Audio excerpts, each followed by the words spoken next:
Well, welcome. Thanks for having us. We're here to share with you a little bit about the high school. Some great things going on at the high school. I do want to mention kind of a follow-up to Monica's because she neglected to mention. So you heard the name Beth Huff. She's a well-known middle school principal around the country, and she's a Raleigh High School grad. That's right. So we're going to claim her, even though she's worked with her, we're going to claim her as a product. And she's actually coming to NHS banquet this April to speak. She's going to be our speaker. So just a caveat, has nothing to do really, well, has a lot to do with the high school, I guess, because she's a high school grad.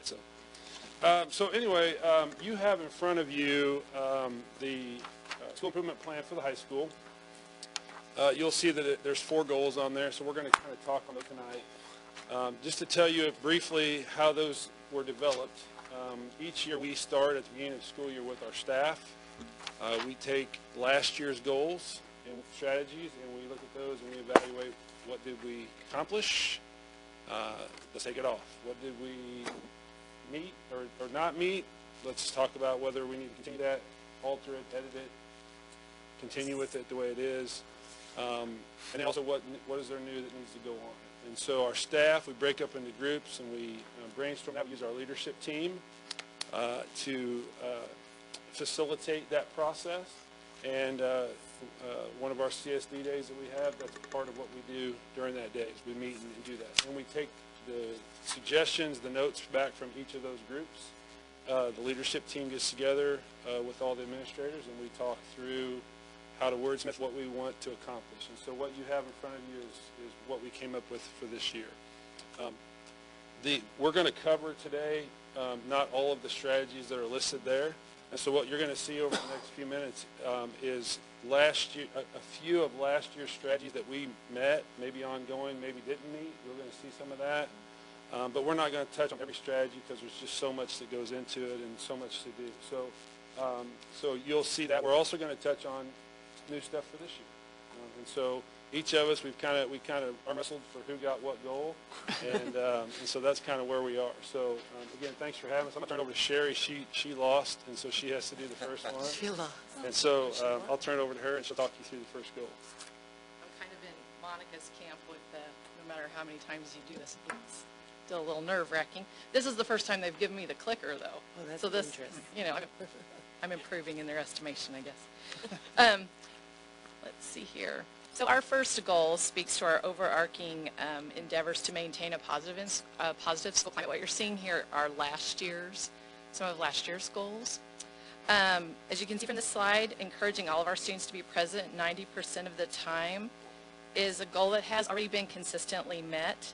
Attendance is always going to be a priority as we continue to look for ways to encourage students to be in attendance and engaged in their learning, kind of a symbiotic relationship with the climate. If kids are happy to be at school, they're going to be at school. Our goal of increasing counselor supports has also been met and continues to be ongoing. That goal has evolved, and I'll speak to that a little more in just a moment. Our final goal from last year that we'll be talking about this evening for Goal 1, or strategy from Goal 1, is to look for ways to increase our student involvement, and this goal is also ongoing. The latest example of our efforts to make sure our students are plugged in and engaged took place very recently with our staff coordinating, looking at our seniors. And we were happy to find that each student had made a connection in that activity that we did, which was really nice because I think it was an activity that Jim had brought back from a conference he had attended. And the results from that activity were not as successful as what we saw with our students. So it was nice to see that our kids are plugged in. This year, we are continuing to maintain a positive school climate. The first strategy that we're looking at is implementing new behavior management opportunities, specifically those that do not negatively impact a student's academic performance or attendance. Mr. Smith is going to talk to you a little bit more in detail about this later, but among these changes are the addition of our alternative suspension location, the changes to our alt school, now known as the KEY program, and the institution of a lunch detention for those lower level behavior referrals such as Hardee's or cell phone use, those types of things. We have tentative results that suggest some academic success in that. We're kind of making that connection. We're hoping that's where the connection lies. Whereas last time last year, we had 373 Fs on the books for our kiddos. This year, we have 260. So we're seeing that's a marked improvement. So we're hoping that these endeavors are proving fruitful in that regard. Additionally, under the umbrella of maintaining a positive school climate, we're increasing our mental health awareness, exploring new ways to provide social, emotional, and health supports for both students and staff. We have student groups and clubs that focus on positivity and mental health awareness, and being sensitive to those issues with their peers. We welcomed Angie Wallace as one of our guest speakers to talk about suicide prevention. She had lost her son to suicide, and she spoke to some of our kiddos that were in her leadership groupings, facts, and health about the impact of his suicide on her family and those that they leave behind, and that was very impactful for our students. She did an excellent job, and her message was very well received by everyone who attended. This weekend, Dr. Fulton mentioned that we will be attending the Wellness Symposium put on by MOASSP, and we're really excited about that. We're excited to bring back some strategies that we can share with our staff to continue to support our students with their mental health issues. Also, we continue to look at our partnership with Compass Health, which we all feel has been very successful. We have Amy Chambers comes to our school 3 days a week, and we keep her schedule filled every day that she is there, and she has been a very positive impact as far as bringing up our counselors also with some of those higher level needs from having to spend so much time with the higher level needs students, and then also giving them time to then have more time for groups, grief groups, things of that nature, anxiety groups with our students and meet in that capacity. So it's been very wonderful. I think we also have a Wyman counselor that comes over as well from Compass. We kind of share those. I spoke a little bit about the anxiety group. It's kind of a neat dynamic with those students. They meet for 8 weeks at a time, and they're given tools on how to manage their anxiety and how to be more self-aware about those things. And so that's very promising as far as helping our kids deal with any issues that they might have. And the placement on that, I guess I don't want to speak to that too. That's through recommendations through teachers and staff for those students. We're excited about the progress we've made with regard to our students and their mental health, while realizing this is not a topic that has a quick or easy fix. It's going to be an ongoing thing, a learning curve, and we're just going to roll with it and do the best we can, keeping our students in the forefront of our focus and supporting them with their mental health.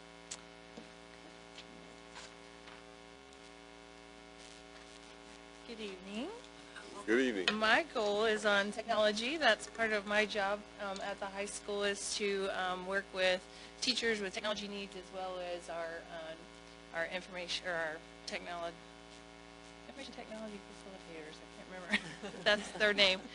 Christopher, Jeannie, and now Nikki, to make things work smooth with the technology. So from last year, on goal to increase technology for classroom instruction, one of our strategies was to increase the number of devices. That's going to be ongoing. Currently, we have 37 Chromebook carts within our classrooms. We still have 2 iPad carts. That's in a math classroom and a SPED classroom. The math teacher uses apps within that, within her classroom. And then we also still have 2 laptop carts primarily for our Project Lead the Way use and their programs. So we still have to keep those. We use in-house experts to share tech training ideas. Last year at one of our faculty meetings, we asked all of our teachers to make a list of things that they are competent in, give me names of who's competent in that, and what of our needs. What do you want to learn? What is needed? And so I compiled that list in a couple of our, one last year and one this year. We've done some in-house training of just our teachers teaching other teachers within our building. So we know that a lot of them are very tech savvy, so we want to highlight that and allow them to be able to teach other things to their fellow colleagues. Some of the things that we did were Google Forms, some workshop kind of on that, some screencasting, just cleaning up your Google Drive. Sometimes that's, I just call it Google Drive housekeeping. I know sometimes I just need that time to work through some of those things, so we like to give that to them. And then also how to become Google certified was another one that we looked at.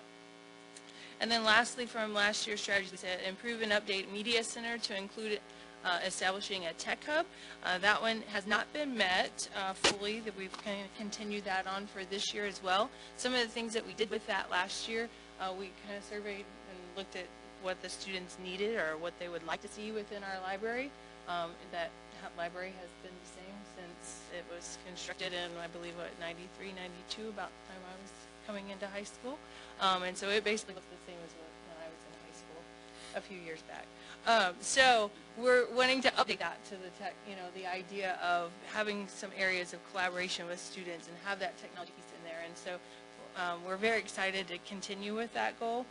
We also had a student who drafted up some constructions of what it could look like and what some of those options are. So we did that kind of last year, and for this year we're going to kind of evolve, hopefully, with that as well. So for our 1920 goal 2 of increasing technology, we're still wanting to continue acquisition of devices. We have a running spreadsheet that if a teacher says, man, I'd really like to have a cart, I put their name on the list. And so then Dr. Pritchett and I kind of talk with funds and stuff of what we can grant with that. We also have carts within some of our classrooms that are getting a bit older that we are going to be working with the tech department and being able to replace some of those so that we can kind of keep things up to date for our students. Another strategy for this year is to promote use of technology relevant to the 21st century learning. Obviously, one of our goals will be to prepare our students the best that we can for the outside world and be able to, once they leave high school, to be able to use some of the tools that they've learned at Rolla High School to facilitate their careers after high school. And so we want to encourage our teachers to use the device as meaningful, not just to have a glorified worksheet on online just saying you're using technology, but enhance your curriculum with the use of technology to bring them to the next level is what we are wanting. What was brought to our last faculty meeting by Nikki Locklear was the addition to what's called Relay Classroom, and I believe our teachers are going to be really, really excited for this. It's a program that basically they can manage what the students are doing on those devices. So one teacher to 30 students or 25 students in a classroom, sometimes it's hard to, and they're quick about it, where they're at on their device when you're not looking. They can use this as a tool to make sure that the students are on track and what they're on task with what they're supposed to be doing. We had a teacher attest to it that she was somewhere else besides the classroom. She was out of the building for the day, but yet she knew what she was expecting her students to do, and she was watching what they were doing, and one was on music and he wasn't supposed to be there, so she would exit it out and it would take him out of that tab. So he'd go back and she'd exit it again and he'd go back. And so you can also send messages to them through that. You can lock their screens to where they can only go to certain websites. You can also pause their screens to where if you need their attention back, they have no option to go anywhere but have eyes on you. So there's lots of good things. I think that our teachers are going to value with that program to kind of just make sure that kids are doing what they need to be. Nothing replaces, though, the movement around of the teachers. But like I said, they're really quick about where they're going and stuff and hiding where they're at. So we're excited about that. And then lastly, here comes this Media Center strategy back up again. This is one of those things that was kind of on our 10-year plan. Also, we've reached out to our Alumni Association to try to maybe provide some funds and some donations from those people to expedite some of the things that we would like to do within the library somewhat. And also, we've had additional Chromebooks that we've added within our library. Mrs. Kirkbride has designed a contract that we allow students and parents to sign so that if they need a device at home but are not able to have a device at home on their own accord, then we let them borrow that and check that out for an evening. Last year, I believe we had 3. This year we have, I think, 7 or 8 that we are lending out. And she tells me there's a line almost every day for students to come and check those out after school. We also have had the addition of a hotspot. So we found also that some of our students may not have Wi-Fi at home, and so their devices aren't going to work to be able to do stuff on the technology devices if they don't have Wi-Fi. So Dr. Beer, we worked with him of getting these hotspots available within our library that our students can check out. So as long as they have good cell phone service, it's AT&T, they have good cell phone service at their house, then they can have that as an added as well. So we're excited about that. Good evening. Goal 3 is what I'm going to talk about. It is that we're going to use various strategies to improve student score performance in all areas to ensure all students are college career ready upon leaving RHS. The first 2 strategies, this is what we presented to you last year, is to continue to increase offerings for students and review curriculum and analyze data. Those will always be ongoing, especially in this area. Offerings that we kind of added this year, we added a conceptual statistics course for kind of more of our tech school students in the math area. It's a little more practical math for them, and they've really enjoyed that so far. We also looked at some of our dual credit classes. Some of them weren't transferring very well when students were going out to colleges, so we've switched some of those to more to Missouri Baptist, where it transfers a little easier for students, so when they go to college, the transcript shows the class they took compared to an elective course. Reviewing curriculum analyzed data, math, especially in the Algebra 1 area, did a lot of work in the spring, and they're continuing this year. They're doing a very good job with that, and our foreign language is definitely looking at all their curriculum all together. We've had a couple new teachers last years, and they're doing a really good job collaborating on that. Last year, we talked a lot about alternative programming, alternative school stuff with you guys. And so one of our goals last year was to implement updates to the Learning Center.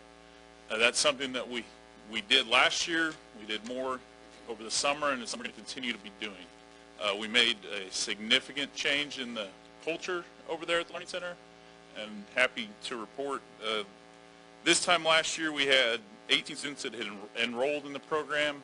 We had 9 of them had dropped, so we had 9 at the time. Right now we're at 23 have enrolled, and we have 22 still enrolled. So it's been a very good change. As Sheri mentioned, we added the alternative suspension location over there as well.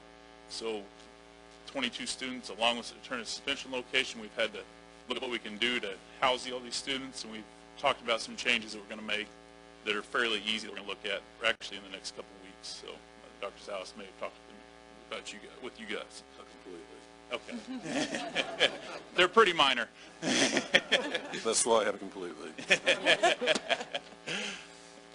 Okay, so this year, continuing along this goal, just like Dr. Fulton talked, the Pride Time is our 30-minute intervention time. 2008 is when it was kind of adopted at the high school.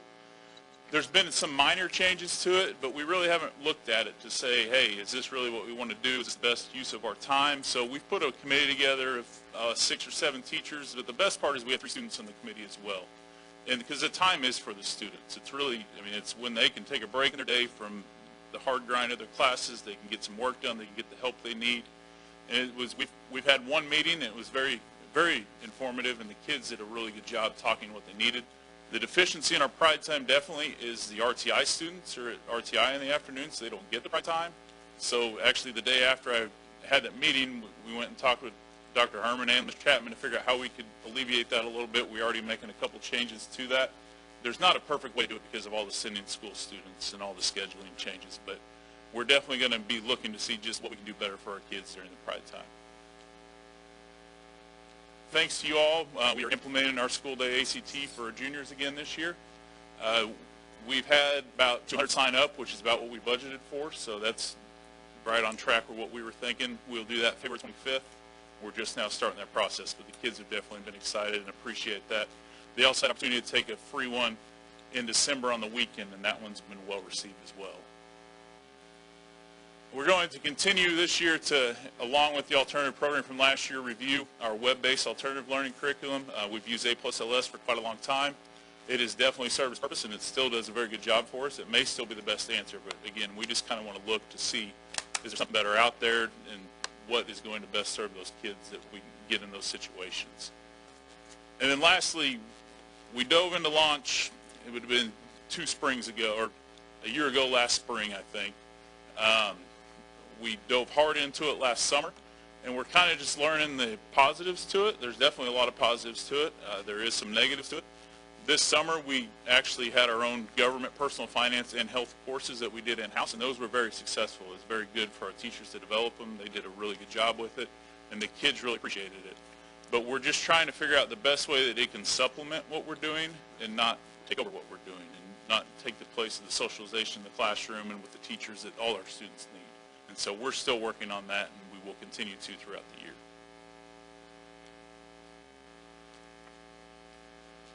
Okay, so the final goal, to be frank with you, typically we don't cover goal 4 in this meeting. And it's not because we're ashamed of it or we think less of it, but it's kind of more of an internal goal. And it deals with professional development for our staff. But I felt like there's some things I wanted you to know that I think you probably inherently know, but I'm going to prove it to you. So professional development, you can see a few of the bullets there: support and involvement in regional and statewide professional organizations, encourage teachers to publish, conduct research, pursue professional opportunities, support of them pursuing their continuing education. So we did a survey at our last CSD meeting because I wanted to get some numbers with this, because again, much like you probably, I inherently felt like we do a pretty good job of this, and this is important because we're always preaching to our students that this is the best high school in America. And I truly believe that, not because of partly because of the teachers, but more importantly because of the students we get. However, if we don't continue to get better and grow, then we can't continue to maintain the best. And so we asked some questions, and I think it comes up all at once, which I thought was going to be at the time, maybe not now, because you'll read them all. But we asked these questions. Are you a member of a professional organization? So 83%. And we asked, not just MSTA and NEA, which you hear a lot, are global, kind of more global organization, but are you a member of, the math organization or the social, those kind of things? And so 83% said, yeah, we're a part of something of our staff. Do you currently hold or have you held any statewide or regional position within the organization? And it's 21%, and you think, well, that's not very high. But when you think about the state, being a state or a regional officer, I thought that's pretty good. Have you presented at a conference, published? Have you pursued other professional opportunities? 32%. So again, 3 out of 10 of our teachers are doing something. But then the one that kind of wraps up to me: do you hold a master's, specialist, or doctorate degree? 77% of our staff. So not only does that reflect back to our students, because that's important. We're continuing to learn and to grow and become better, but our teachers exemplify that. And so I just thought that was an impressive number when I saw that, and I wanted to share that with you. So goal 4 is simply just that we will continue to push professional development. We will continue to push our teachers to get better at their craft, at what they're doing. And so that's kind of the wrap-up of goal 4. So at this point, we take any questions that you might have over any of the things we talked about. Dr. Pritchett, I have a quick question. Those percentages you just said, can you go back to that? Do you have any idea how that compares to other schools in the area? I don't, because they'll all lie. No, I'm just kidding. But no, I don't know. I don't, and I don't know. I guess some conversation. We have an Ozark Conference principals meeting next week, so I'll ask. If they have a sense of. As a state, it's just over 57%, but they only track a master, advanced degree. They don't segregate it by doctorate or. Yeah, it'd be nice to know the conference, because everybody in the conference has a doctoral column down in their salary schedule, so they're starting to see some of that. So it would be interesting to know. Yeah, and I will ask that because, like I said, I think to me that's high. I suspect if you, even in this area, if you surveyed schools, you wouldn't get quite that high, especially on the last question. But again, it's a tribute to our district. It's a tribute to you guys as who you're wanting us to get and that sort of thing is important. And again, I think it's a great example for our students that you're always learning, no matter what you're doing. Other questions? Great. Very good. Well, thank you. We're excited. Thank you for your hard work.